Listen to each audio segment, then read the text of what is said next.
Kanongere mbasuze abakunzi ba Izere Media TV. Wowe wamaze gukanda subscribe ndagushimiye cyane.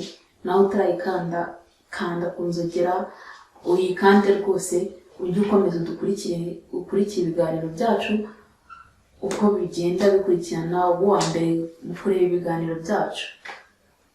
Uyu munsi rero naje kubwira abasore. Uyu munsi ndaganira n'abasore ukuntu ushaka kurongora isugi, ukuntu ushobora kuyirongora bitakugoye.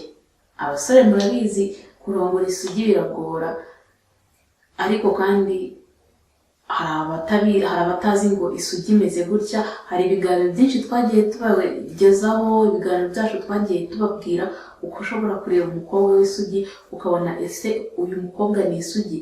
Ibyo bimenyetso twarabibabwiye.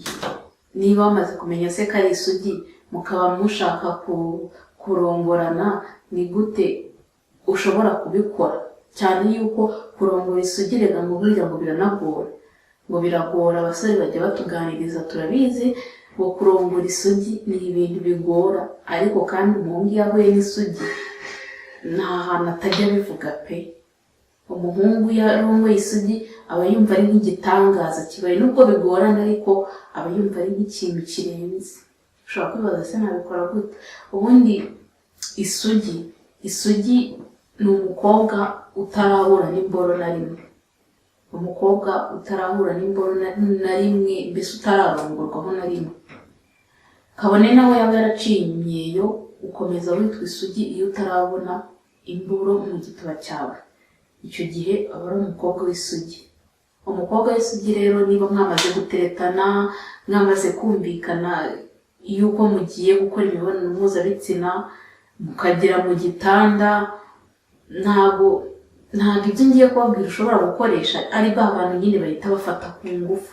Ubundi kurongora umuntu mwabyumvikanyeho ni ibintu byiza, ni nabwo uryoherwa n'icyo gikorwa, utari uguhita wihutira gufata umuntu ngo uhite uyishyiramo. Iyo ushaka kurongora isugi neza, ubundi mbere na mbere murabizi kurongorana cyangwa gukora imibonano mpuzabitsina urabanza ukaganira n'uwo mugiye kubikorana. Iyo mwamaze kuganira rero hari bimwe mwavuganyeho, wenda ati nkunda iyi posiyo, ariko umukobwa w'isugi ibyo ntabyo aba azi, ntabwo aba abizi kuko nta na rimwe aba yararongorana. Ikintu rero ukora wowe musore, wowe ugiye kurongora umukobwa w'isugi ubizi cyane yuko wenda iyo mwaganiriye aba yakubwiye, iyo yakubwije ukuri uba wabimenye, urabanza ukamuganiriza umuntu ushaka kumutegura nyine mushaka kubikora.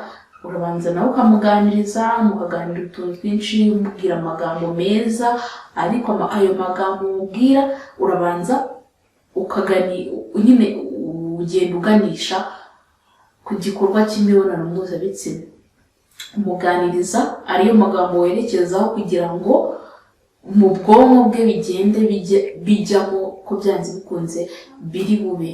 Ariko nawe murabizi nk'umukobwa se iyo agiye gusura umuhungu byanze bikunze uba uzi neza yuko bishoboka yuko mushobora kuryamana cyangwa mudashobora kuryamana. Rero iyo mwamaze kubyishyamo ko mugomba kubikora, wowe musore uramuganiriza kugira ngo nyine umukobwa atangire ajye muri modo, ukamubwira amagambo meza agenanye n'ibyo mugiye gukora. Ubundi uko umuganiriza ugenda umukorakora, kandi iyo umukobwa wese ujya umukorakora ubundi akenshi agenda akwigezayo, agenda kwiyama cyane yuko nyine aba agifite ibintu by'amasoni. Ibyo ngibyo byo kurongorana ntabyo aba azi, imboro ntabwo aba yizi, ntabwo aba azi ngo habaho inini habaho intoya. Uramuganiriza ugenda umukorakora ahantu hose, umukora ku mabere akakwigezayo, yakwigezaho ugakora ahandi, mpaka ingingo ya nyamukuru icyo ushaka ukigezeho. Uramukora hose mpaka igihe uri bukorere mu gituba, mpaka igihe uri buhakorere. Iyo ushaka kubikora nawe ntabwo uhita wihuta, ugenda ukora ku ngingo zose, hahandi uzi ushobora gukora umukobwa ubushake bukazamuka. Ubundi ukageza aho uri bumukore ku gituba, ugakora kuri rugongo.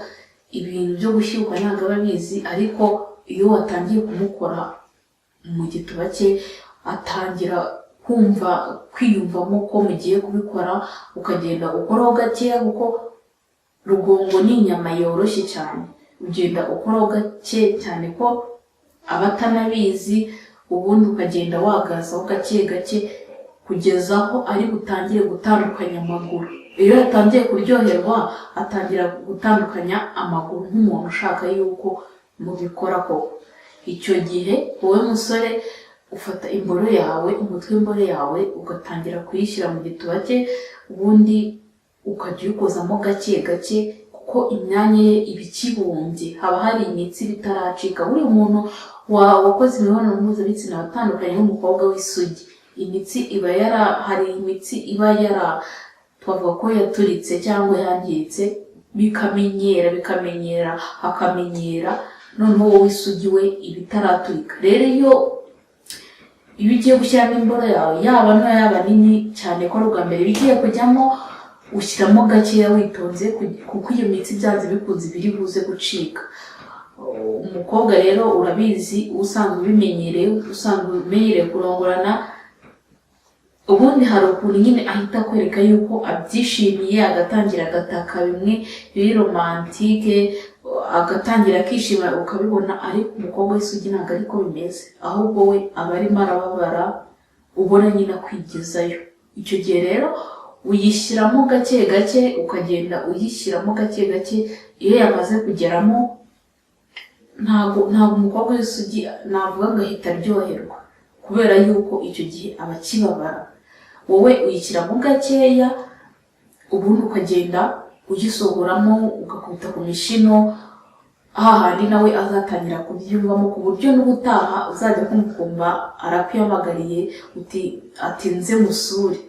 Iyo wamaze kuyishyiramo rero, wowe musore, kubera imbaraga nyinshi uba wakoresheje, inzira nyinshi uba waciyemo, kandi wowe wararangije kubishaka, akenshi imboro ihita irangiza. Iyo wamaze kuyishyiramo ihita irangiza. Ku ituru ya mbere rwose yo kurongora umukobwa w'isugi iba vuba cyane, irangira vuba cyane.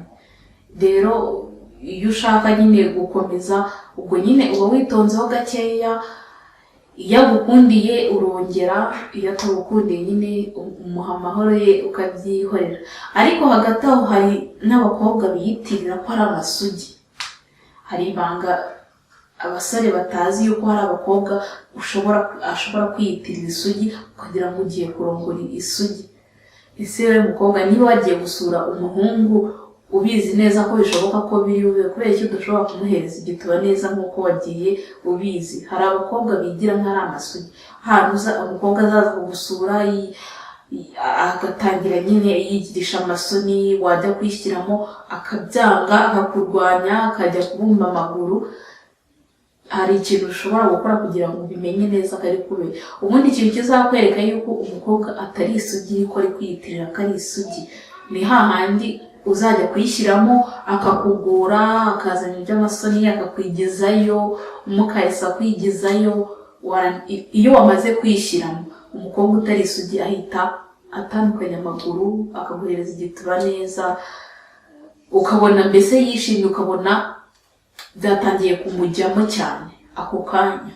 Icyo gihe niho uzafatira umukobwa uri kwiyitirira yuko ari isugi. Biba bitandukanye, kubera ko umukobwa w'isugi we iyo umushyizemo arababara ukabibona, kandi nawe ubyumva yuko igitsina cye kikibumbye. Ariko uyitirira isugi kiba ari kinini ku buryo uyishyiramo, ubundi yarangiza yagezemo ugatangira ukabona yatangiye kuryoherwa, yatangiye kubikwereka.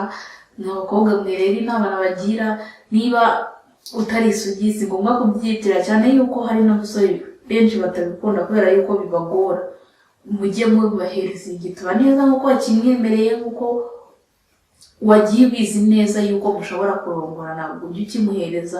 Hari abakobwa bagenda bigize gutyo, ubundi inyuma bagatangira bakavuga bati uriya musore ntabwo azi kurongora, afite imboro nziza ariko ntabwo azi kuyikoresha. Ariko wenda byatewe nawe ko wamuhaye nabi, watangiye kumuha nabi kugira ngo abone kuri isugi kandi utariyo. Nizere yuko rero mwebwe mwamaze kubona ikiganiro cyacu, mwakanze subscribe kubera ko ndabizi hari ubumenyi mwungukiyemo mutari muzi. nawe wamaze kuyikanda ndagushimiye. Kora share, ukande like na comment ziba zikenewe. Nizere ko mwamaze kumenya ukuntu mushobora kurongora umukobwa w'isugi. Ushobora guhura nawe wenda mwatetana gutanabizi yuko ari isugi, wajya kumurongora ukabura uburyo ubigenze, ukavuga uti se ndabikora gute. Nizere ko wamaze kubimenya. Ibiganiro byacu rero nakagaruka Izere Media TV, turabakunda.